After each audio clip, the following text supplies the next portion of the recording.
welcome to the deep dive. Great to be here. Today we're unpacking something really fascinating.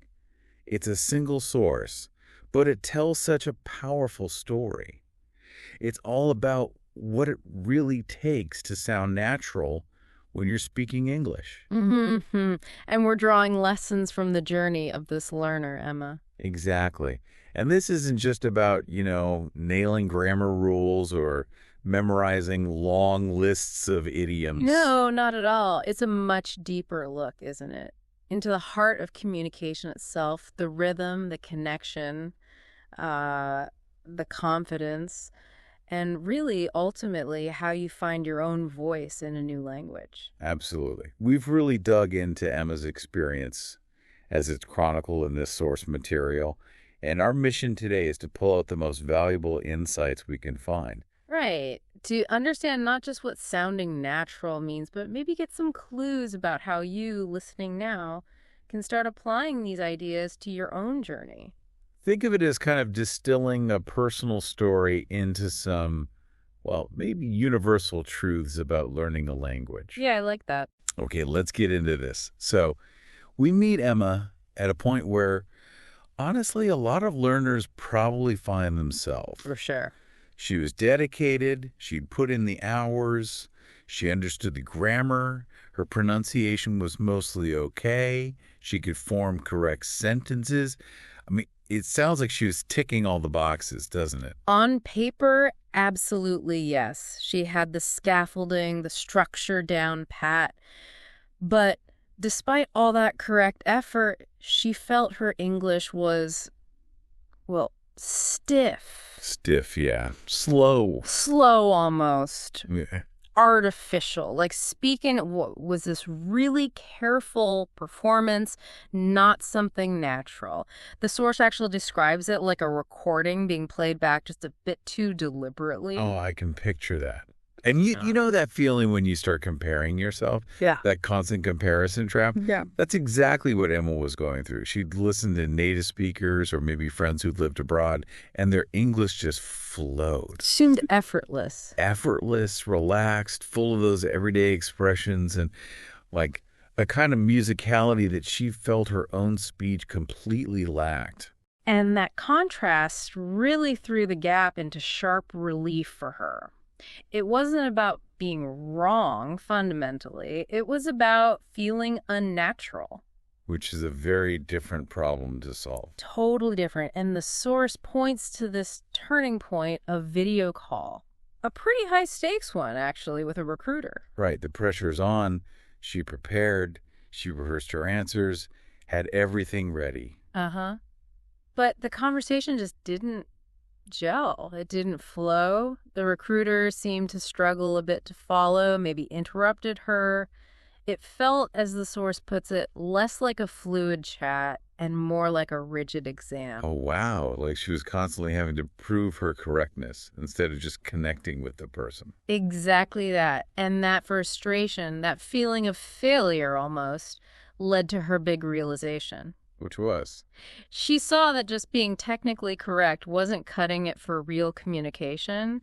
She didn't just want to be understood on a basic level. She wanted to speak the way people actually speak. Full of life, nuance. Yeah, not just the perfectly constructed sentences you find in textbook exercises. And this sparked a completely new dream for her, didn't it? It shifted her goal. Massively. It moved away from just chasing accuracy to desiring genuine connection, free expression.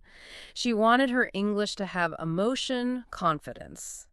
To sound, and this is her phrasing, like music, not like a machine. Music, not a machine. I love that. It's evocative, isn't it? And that change in perspective was absolutely foundational. It fueled her initial promise to herself. Which was basically, stop obsessing over just grammar and vocab. Pretty much. Stop focusing only on those things. She decided to actively seek out and explore real, everyday English. To listen more deeply to how people spoke, not just what they said. And to speak more freely herself, presumably. Less fear. Exactly. Crucially, She committed to embracing English as this living, breathing, dynamic thing, and to try and shed that fear of sounding different or, making the mistakes that are inevitably going to happen. That shift in mindset just opens up a whole new way of learning, doesn't it? It allowed her to focus intensely on the sounds and rhythms of English. So, what did that actually look like for Emma, according to the source? Well, she basically dove headfirst into the sound of the language, immersed herself in the oral landscape, you could say. Not just listening for words, but the music again. Yeah, tuning into the sounds, the stress patterns, the intonation, the up and down, the overall mood conveyed by how people speak. And importantly, not just listening to any English material, right? Yeah. The source makes a point about this. Yes, it emphasizes she sought out genuine, unscripted conversations. Things like podcasts where friends were just chatting casually, or maybe everyday interviews. Places where people spoke naturally without a script in front of them. The goal being to capture that spontaneous flow. Exactly. And predictably, maybe, she found this really challenging at first. Too fast, words blurring together. Yep, the speed felt overwhelming. Words seemed to just mush together. She had to hit rewind constantly, listen again and again. Which is actually a really important part of the process, isn't it? That willingness to slow down, dissect, analyze what you're hearing. Absolutely crucial. And through that really focused listening, what did she start discovering? Things that textbooks often just gloss over or ignore completely. Like what? Those tiny micro-level details, the contractions and reductions that pepper natural speech, like hearing "I'm gonna" instead of the full "I am going to." Or how the tits sound sometimes vanishes in words like don't or internet. Precisely. Or "want to" becoming "wanna." Hmm. And how whole phrases link together so contractions feel less like two separate words squashed together and more like a single new sound unit. These are the little things that actually give spoken English its characteristic rhythm and flow. They really are. And this discovery led her directly to the technique of shadowing, which the source highlights as being incredibly powerful for her. Shadowing. Can you explain that a bit? Sure, it's essentially mimicking in real time. You listen to a short chunk of speech, maybe a phrase or a sentence, and you immediately repeat it aloud. Me. Yeah, right after you hear it. And the key is trying to match the original speaker's speed, their tone, their rhythm, as precisely as you possibly can. So it's not just about saying the words correctly, it's about copying the entire package. The musicality, the emphasis. That's it, exactly. Repeating lines over and over, trying to capture the feeling behind the words, the dynamic stress, the little ups and downs in pitch. The source mentions she even recorded herself and compared it back to the original. Wow, that sounds intense. Almost like a musician practicing scales or a specific riff. It's a very similar kind of focused, repetitive practice, and the source notes that although it was demanding, this practice gradually started to transform how she sounded. Her voice started sounding more natural, more expressive, less flat. Yes. She learned how to soften certain sounds, how to glide more smoothly between words, where to put the emphasis to really convey meaning and emotion effectively. Her sentences began sounding less like separate bricks and more like part of a flowing wall. But language isn't just sounds and rhythms practiced alone in a room, is it? It's fundamentally about connecting with others. Learning alone can feel really isolating. Definitely. And this is where the source introduces Sarah. Ah, Sarah, a fellow learner from Brazil, right? Who became a really key part of Emma's journey. Finding that community, finding Sarah online, was described as transformative. Sarah's grappling with very similar issues, wanting to sound more natural, feeling a bit stuck. And they started practicing together. They did. Short dialogues, creating this safe space where they could experiment without feeling judged. And the benefit wasn't just accountability, was it? It was more than just having a practice partner. Much more. They could give each other gentle corrections, sure, but also share things they noticed, tips they picked up, and crucially, they started learning and actually using casual slang and those everyday expressions that often don't make it into formal lessons. Like what sort of things? So, simple stuff like no worries or hang on a sec or catch you later, things that make conversations feel authentic. Right, the glue of real interaction. Exactly. And this is where English started feeling less like some academic subject focused on perfect sentence structure and more like a living, breathing conversation between actual people. The source really emphasizes how these interactions shifted her whole perspective. They also tried other things together, didn't they? Yeah. Like watching TV shows and movies without subtitles. Yeah, which sounds terrifying at first, It does. but it forced them to focus not just on the literal words, but on the tone of voice, the body language, the whole emotional context surrounding the dialogue. Which just reinforces that core realization Emma kept coming back to. Sounding natural isn't solely about getting the grammar right. Not at all. It's deeply intertwined with expressing emotion effectively, mastering that natural rhythm, and this is so important, becoming comfortable with imperfection. It's okay not to be perfect. It's more than okay. It's necessary. It's okay to pause, to maybe stumble over a word, even to laugh it off. Language isn't like walking a tightrope where one slip means disaster. It's more like a dance. Sometimes you trip, you recover, you keep going. And the big aha moment from this period, according to the source, came from Sarah, didn't it? It did. Sarah apparently told her, quite simply, you're starting to sound like a real speaker. Wow. Not, you're sounding perfect, but you're sounding real. Exactly. And that validation was huge for Emma. It wasn't praise for flawless grammar, but for sounding authentic, human. It cemented the idea that the real goal wasn't some kind of robotic perfection, but genuine human connection facilitated by language. We touched on listening earlier, but the source really hammers home the power of deep, active listening as Emma progressed. It's not just hearing words anymore. No, it's about decoding the hidden layers. This is where she moved beyond just mimicking sounds and started understanding the function of different elements in natural spoken English. Like noticing fillers, the ums and dias. Precisely. The,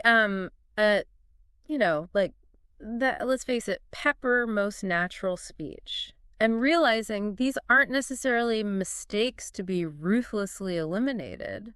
But they're actually part of the flow. They serve a purpose. They often do. They can be pauses for thought, ways to hold the listener's attention while you formulate your next idea, or even just signals of informality or hedging. And she also delved deeper into connected speech, you said. Yeah, moving beyond just noticing gonna to understanding why words link up the way they do. How what are you can naturally reduce to something like whatacha or did you becomes didja in fast speech. Recognizing those patterns isn't just about understanding native speakers when they talk fast, is it? It's about understanding the very mechanics of how English flows smoothly. It really is. And beyond the mechanics, she started actively listening for nuance. Subtle stuff. Yeah, like recognizing sarcasm, picking up on subtle jokes, understanding the emotional temperature of a conversation that's conveyed almost purely through tone of voice. Understanding these subtleties is absolutely critical if you want to respond naturally and appropriately yourself. You can't just respond to the literal words. You really can't. The source gives a fantastic example here. Emma went to a storytelling night. Okay. And she wasn't just listening to the content of the stories. She was observing how the storytellers delivered them, how they used pauses, for instance, to build suspense. Or varied their tone. Exactly, how their tone shifted to convey excitement or sadness or humor. and how things like eye contact created that connection with the audience. So she was learning the performance aspect of language, not just the script. Learning how to say things to make them feel alive, to actually engage people on an emotional level. That's a great way to put it. And this whole experience really solidified her understanding that listening, truly deep, active listening, is, as the source beautifully puts it, the secret to unlocking natural English. The melody beneath the words. The feelings behind the sentences. It requires tuning into the whole multidimensional nature of communication, far beyond just the dictionary definitions. All that focus, listening, practicing with Sarah, analyzing conversations. It was building a really strong foundation. Hmm. But the source makes it pretty clear that to truly sound natural, you eventually have to step out of the practice zone. You have to take the leap into the real world, practice with strangers. Which is often the most terrifying step, isn't it? Yeah. Speaking spontaneously, in real time, no script, no safety net. The nerves must have been huge. Immense, I imagine. And that's why Emma pushing herself to sign up for a language exchange event was such a critical moment described in the source. She actually went. She did. She describes feeling that familiar sense of being overwhelmed when she first arrived. Sweaty palms, voice feeling tight in her throat. Classic symptoms. Totally relatable. But she consciously recalled her earlier promise to herself. Focus on connection, not perfection. Focus on the people, not on delivering flawless sentences. She took a deep breath, apparently, and just stepped in. And how did it go? Incredibly positively, thankfully. She found people were generally friendly, patient, understanding. Yes, there were occasional gentle corrections, but people seemed far more interested in just having a conversation. Allowing herself to be imperfect actually made the interactions more comfortable, maybe. It seems so.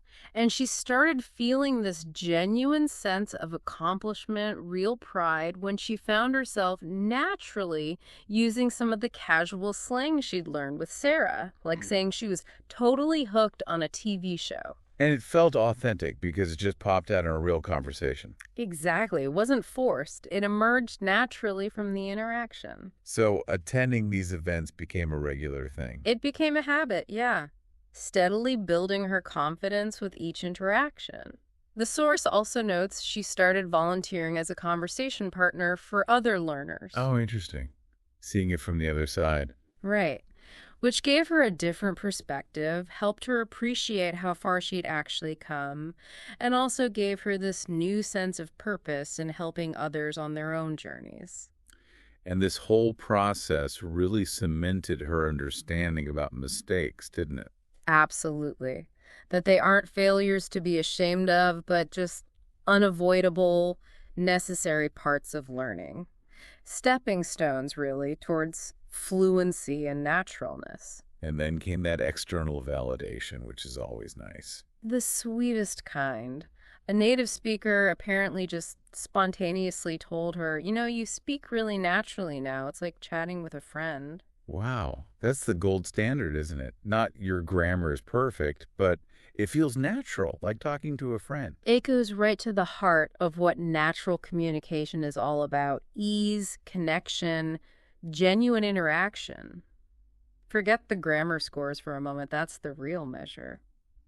As Emma's journey unfolded, though, the source reveals she encountered another layer, a deeper one.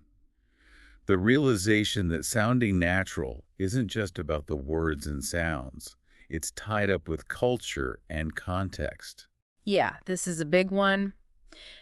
There was the specific moment mentioned during a picnic. Someone told a joke. Okay. And Emma understood all the words. Grammatically, it made sense. But she completely missed the punchline because it relied on cultural references she just didn't have. It made her feel excluded just for a moment, despite understanding the language itself. That feeling of being on the outside looking in, even when you know the vocabulary. Exactly. And that experience sparked this crucial insight. So much of communication jokes, sarcasm, irony, even seemingly simple small talk often depends on a body of shared cultural understanding. To truly sound natural, and maybe more importantly, to feel part of the conversation, you need to learn the culture behind the language. Its traditions, its humor, its unspoken rules. The source even says even its mistakes, which I take to mean its quirks and common assumptions. So she shifted her learning focus again. How did she go about learning culture? Well, she started watching TV shows, not just for dialogue practice, but actively observing social behavior, how people interacted in different situations. She read articles about customs, about history, and importantly, she started asking her friends, native speakers, or those more familiar with the culture, why people say certain things or act certain ways. Trying to understand the subtext. Precisely. She learned specific cultural nuances, like how the American "how's it going" is often just a greeting, a hello, not a genuine inquiry needing a detailed answer. Right. Unlike in some other cultures where you'd give a proper update. Or learning about British understatement and irony. Hmm. Or how often people say sorry in the UK, for instance, sometimes just as a polite way to navigate space or make a small request. Or even understanding that talking about the weather isn't always about meteorology. It's often just a low-stakes way to initiate connection. Learning the social script. Exactly. And as she started applying these cultural norms, noticing these patterns, her interactions became significantly smoother. She realized English operates almost like a dynamic code that shifts depending on where you are, who you're talking to, the specific context. And she also developed tools for when she didn't understand the cultural part, right? Yes, really important. Learning to comfortably use clarification phrases.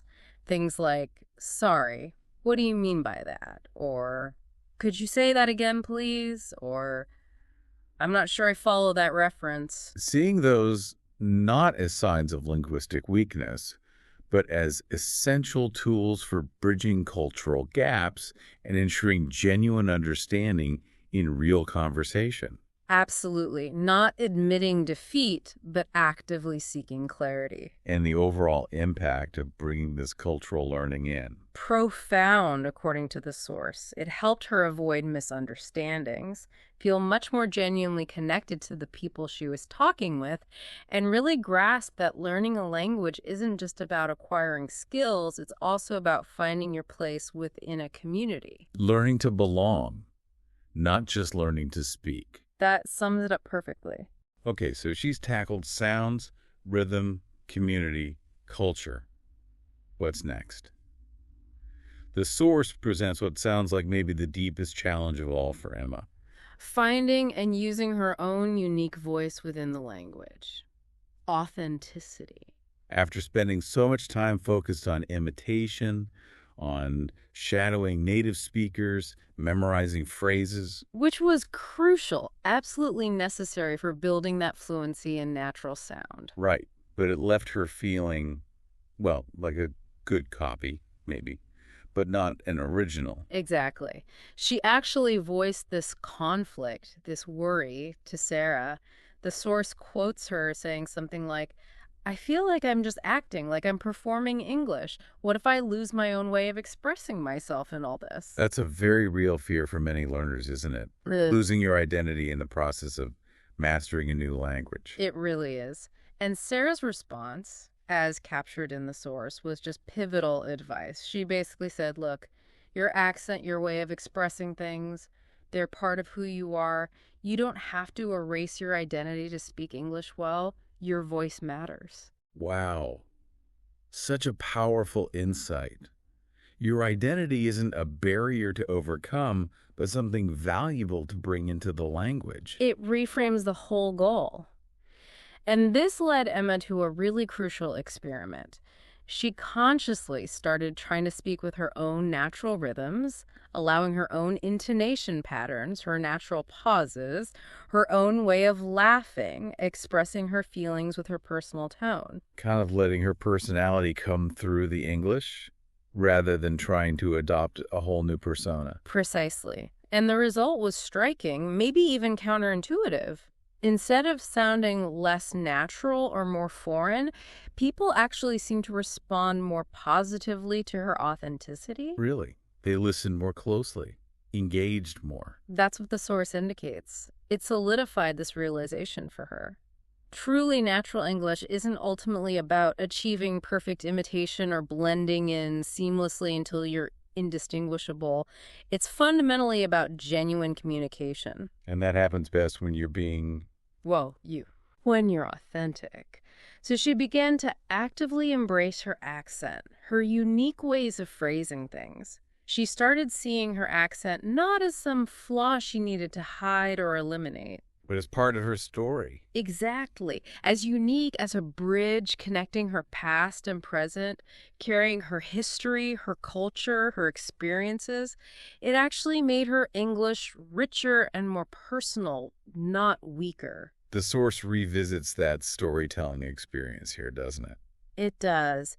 Noting how she shared a personal childhood story, consciously weaving together some of the phrases and techniques she'd learned with her own natural way of speaking and expressing emotion. And by being authentic, truly herself in the telling, she felt that deep sense of belonging when the listeners really connected with her story. Yeah.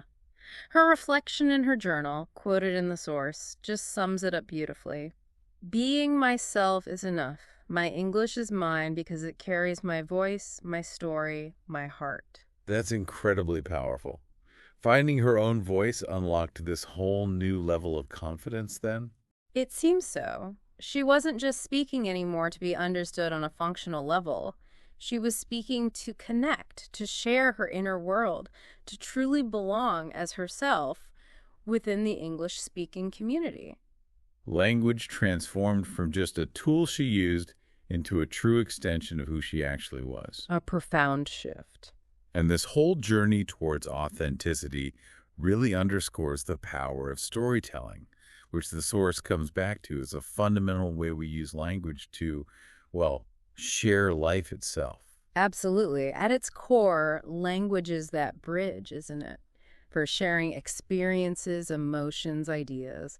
And we humans seem wired to connect most deeply through stories. Emma got inspired by this, watching someone tell a hilarious story at a cafe. Right. She noticed it wasn't just the words themselves that captivated everyone, but how the story was told, the strategic pauses, the shifts in tone, the gestures, the facial expressions. All those elements brought the story vividly to life. The challenge then became, okay, how do I tell my own stories effectively and naturally in English? Overcoming that fear of stumbling or boring people or confusing them with imperfect language. A familiar fear. So she started small, writing short stories or just recounting events from her day in her journal, then practicing retelling them aloud. But focusing less on perfection. Yes, focusing more on the flow, on conveying the core meaning and the emotion behind the event, prioritizing that overachieving, perfect grammatical accuracy in every single sentence.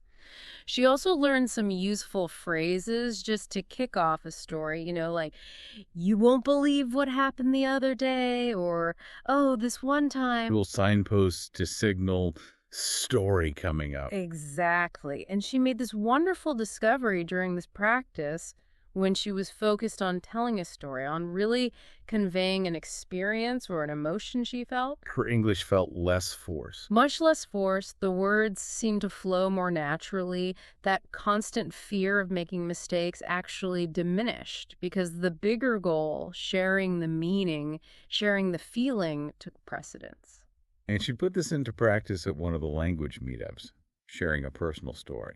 Yeah, she shared her story about her very first, probably confusing day at university, describing the strange customs she encountered, her own feelings of being overwhelmed or amused, and the listeners really leaned in. They connected with her experience on a human level. That act of sharing and then being truly heard and understood created that powerful sense of connection and belonging she'd been seeking. Totally. And others started sharing their own stories in return, reinforcing that feeling that language, when used authentically to share our lives, really does open doors to friendship and community. So the key takeaway here isn't just that storytelling is another skill to tick off the list. No, it's much more profound.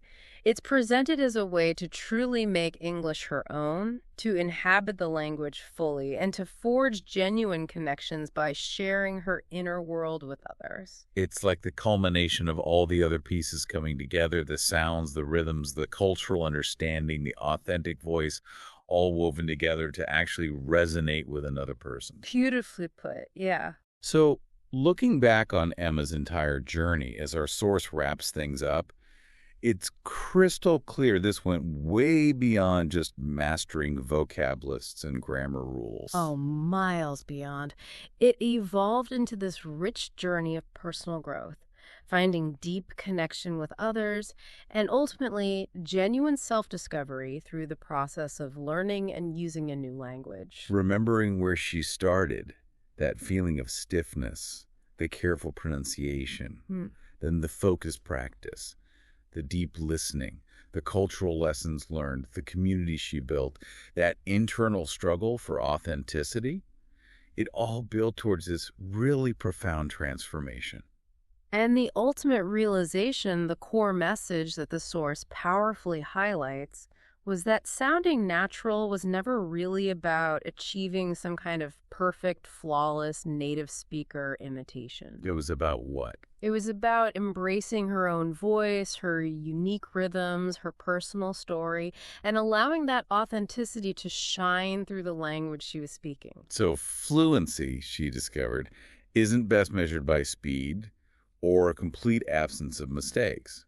No, it's defined more by the ability to speak freely, with confidence, with authenticity. It's about being able to share your stories, to listen deeply and truly hear what others are saying, to laugh genuinely, to express your feelings without that crippling fear holding you back. The source paints a lovely picture of her transformation near the end, doesn't it? Yeah. Walking through that same park where she once felt tongue-tied and anxious.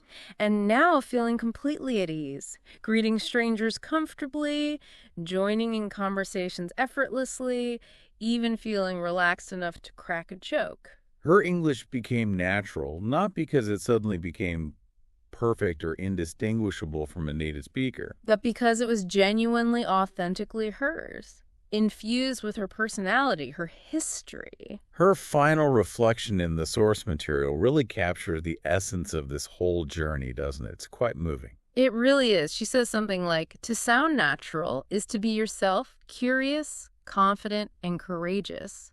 Language is a bridge, not a barrier. It connects us, teaches us, and helps us grow. My English is not just words. It's my story, my culture, and my heart.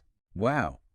It just underscores that the path to sounding natural is deeply intertwined with the journey of becoming more fully and authentically yourself within the new language. It's not about losing yourself. It's about finding more of yourself. And Emma's story isn't presented as some final endpoint, right? Yeah. She's mastered it all, and now she stops.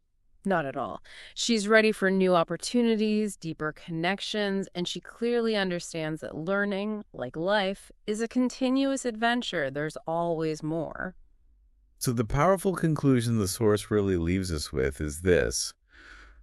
Sounding natural in English, or any language probably, isn't a destination you finally arrive at and then you're done. No, it's much more like a lifelong adventure, an ongoing process of learning, connecting, growing, and constantly bringing more of your unique self into the language you use. So that pretty much wraps up our deep dive into Emma's journey towards sounding natural in English, drawing from this really insightful source material. Yeah, we've seen it's such a layered, multifaceted process. It moves all the way from that really focused listening and mimicking of sounds and rhythms. Yeah. Through connecting with the community, Yeah. learning to embrace imperfection, Then understanding the crucial role of cultural context. and finally, maybe most importantly, finding and having the courage to use your own unique, authentic voice. It's a powerful reminder, isn't it, that the goal isn't to somehow erase who you are in order to fit some preconceived, perfect speaker mold. Quite the opposite. It's about bringing your whole self, your story, your culture, your personality into the language, making it richer in the process. So maybe here's a thought for you listening to carry forward from our discussion today. If achieving that feeling of naturalness is fundamentally about expressing your authentic self, What unique part of your story, your personality, or maybe your cultural background are you ready to start bringing into your English today? What are you ready to share with the world? something to mull over. Definitely. That's it for this deep dive. Keep exploring, keep connecting, and keep bringing your unique voice to the conversation.